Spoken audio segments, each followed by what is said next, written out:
How to add clickable link on Facebook post. Hello everyone, this is Lisa from Create, Login and Delete. Now let's get started. Launch your Facebook app. Here we go. Make sure you have already logged into your account. You'll land to the home page. Now at the top you'll find this option of what's on your mind. Just go ahead and click on it. Now from here you can easily upload a post. So first you can go ahead and select the post that you want to upload. After you select the post, over here you will find this section where you can add a caption to the picture, or also you can add the link. Make sure you have already copied the link that you want to add in your Facebook post. Now I can paste it.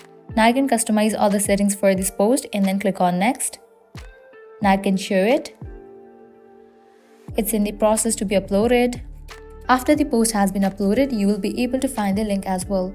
Clicking on this link, you will be directed to the website of this link. Well, this is how you can easily add clickable link on Facebook post. By applying the same process, you can add other links to the post.